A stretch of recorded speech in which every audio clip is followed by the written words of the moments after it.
Welcome to the wild. Hi, my name is Taz and welcome to my channel.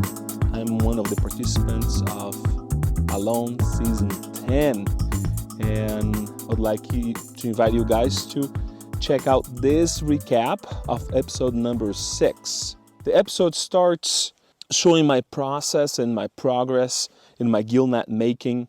I set up my gill net in the same location that I lost my previous gill net. That's where I was getting most of my food using that gill net. Also, I got a lot of fish using my rod and reel.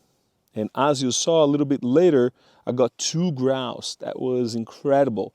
And the show really portrayed my experience very well in that moment. You know, I really needed to get some more game to stash more food away on my food cache. That also was working. I mentioned that there was some maggots in my meat.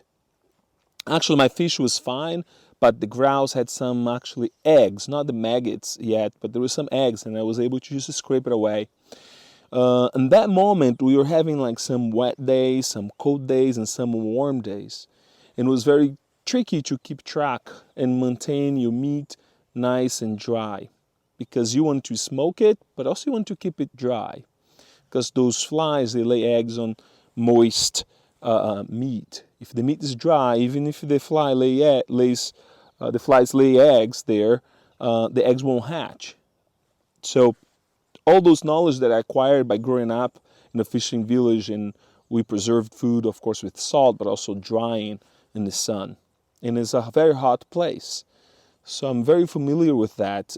But being out there, you know, there's so much that you have to do, and you need to keep track of everything. The climate's like, it's cold, but then gets warm, so it's really hard to keep track of things. But nevertheless, my food cache is working pretty nicely. Also, I got 2 grouse. It was amazing. I gave my 2 first shots, and I lost the 2 arrows, or I missed the target, the grouse. But I was lucky enough to find both of my 2 arrows. But now, I say luck enough, but really, once I lost 1 arrow, every shot I took, even if the grouse was right there, I took the time to position myself to imagine the trajectory of the arrow so I could recover it. So I was always aiming beyond the shot, right? My aim was to get the grouse, but really my aim was also to recover the arrow, just in case, I missed that shot. And so it had been like a few, probably like 4 or 5 days since I had gotten a grouse. So once you're shooting a lot of arrows and getting game, you're really in tune with the bow, right? But that day, it took me like 2 shots to be able to get back on track. And you saw that just after that, I just shot the second grouse quite easily. So, that was pretty much my whole action there on that episode. Also, the show showed me like finishing the front of my shelter. There's some more work to be done there. One thing that you should know, that my shelter was double walled, in between was stuffed with moss. I'm not sure if they will show this to you, but was like I would be inside and I would not feel a breeze, even if it was very windy. So my shelter was really, really well insulated.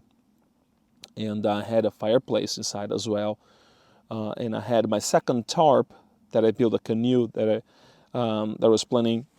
I'm planning to use that to double layer the shelter and make a little window on the top to get some sun, some light in. Otherwise, become like a cavern, your shelter is pretty dark. But then, the show showed me building a chess set. By day 25, day 28, I had finished that chess set, which was super fun to have a chess set there to play.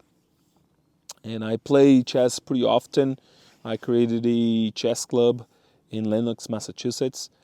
And I think the show did a great job on using the chess game as a metaphor to the game, the alone game. So that was pretty cool. But enough of me. Just let's now jump into Wyatt's journey, which was amazing. I mean, that was a monster pike.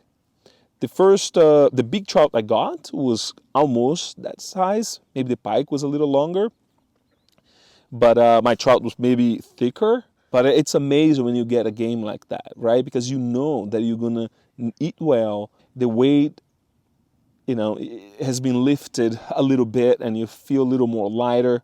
Plus, you're eating better. You're thinking, you're thinking better. Your thoughts are a little more straight. So, congratulations, Wyatt. What a gift. And what a reward for all the work you put into your gill net. Amazing. I think that's one of the biggest fish caught on alone so far for the entire show. Yeah, all the participants got big fishes as well, but that one was a monster.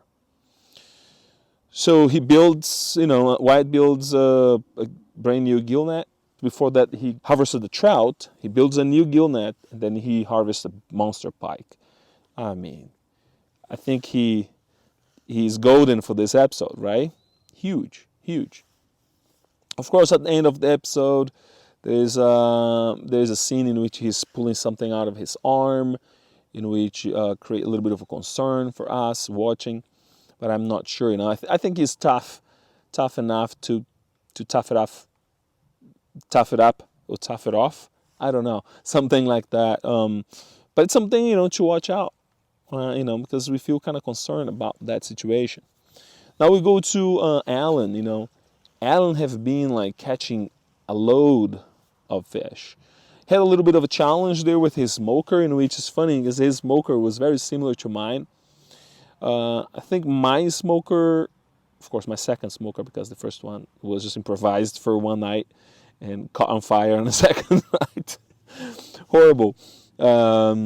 So, and the question remains, right? Did the fish burn? I don't know. Think about that. Would you let the fish burn?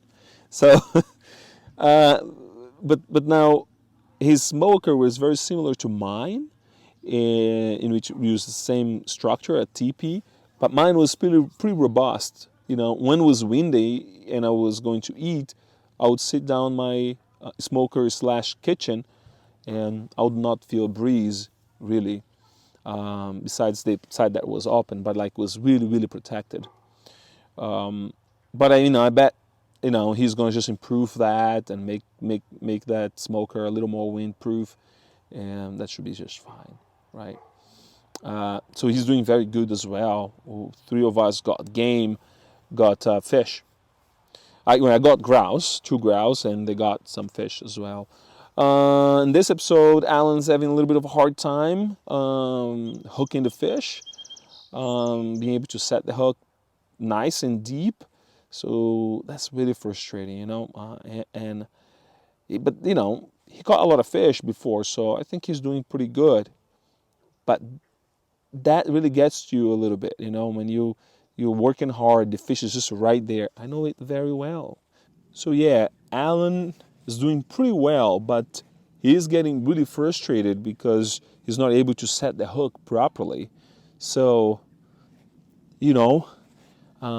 but that's kind of a matter of time, I know it very well because I lost a lot of fish there. And, it's a matter of persisting and continuing. We have seen Alan just continue to fish day in and day out and being rewarded for that. So, but he is just, maybe having a bad streak there, a bad it just was one of those days, one of those nights that just things just didn't click. But he made a very beautiful smokehouse, very similar to mine. Mine is a little bit more robust because I was planning on having my smokehouse kitchen as a potential second shelter, just in case things get burned up or something like that. So, but Alan is doing pretty good.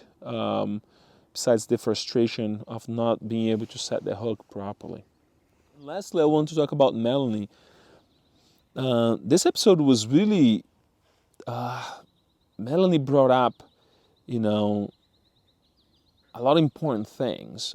First of all, she revealed how she was really feeling inside, and she was afraid of the show portraying her as like a weak person, a weak woman in the show.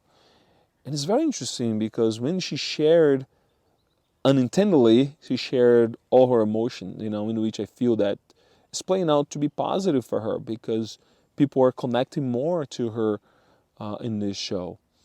And people that were was watching the show with me, they were like so touched by her, raw emotion.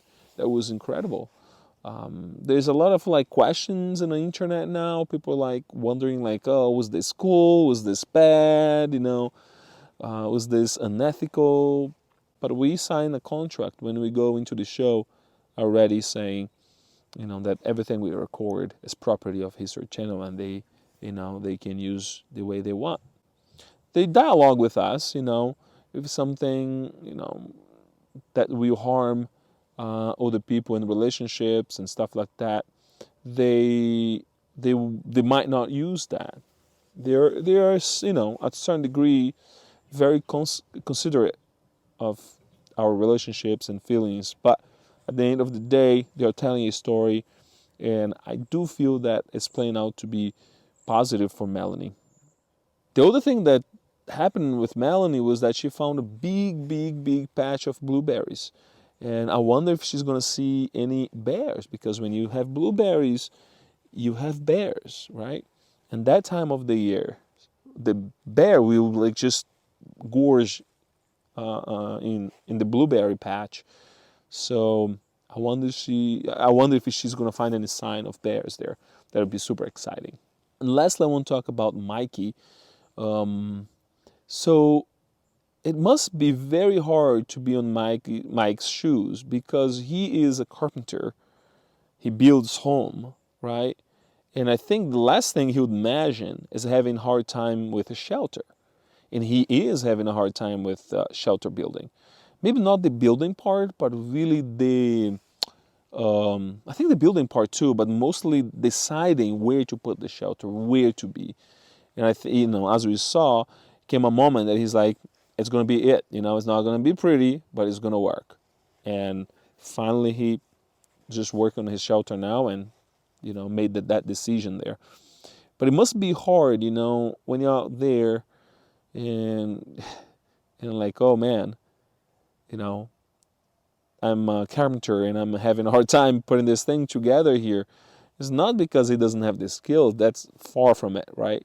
It's more, it shows, it tells us, well, tells you like how we feel when we are out there. We are hungry, we're trying to hunt, fish, things doesn't work, and you're just tired. And then we just don't work in the same level that we normally, would be otherwise. And Mikey have not gotten a lot of food. I have not seen him catching a fish.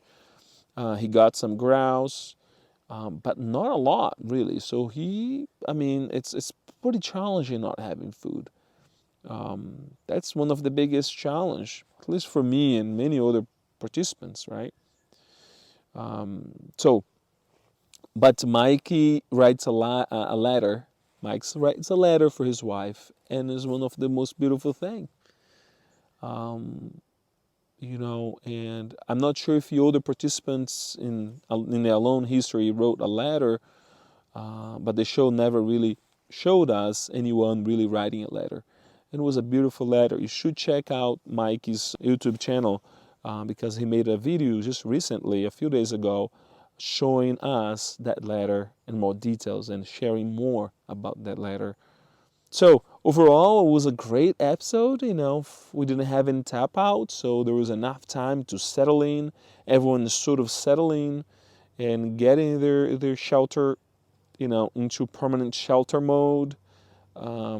everyone got some food. So I don't remember. I think, yes, Mikey got a grouse as well. So everyone got some food. So that's an exciting week. So thank you for watching, and subscribe. And I'm going to be posting a review for the other episodes. So see you next time. Welcome to the wild.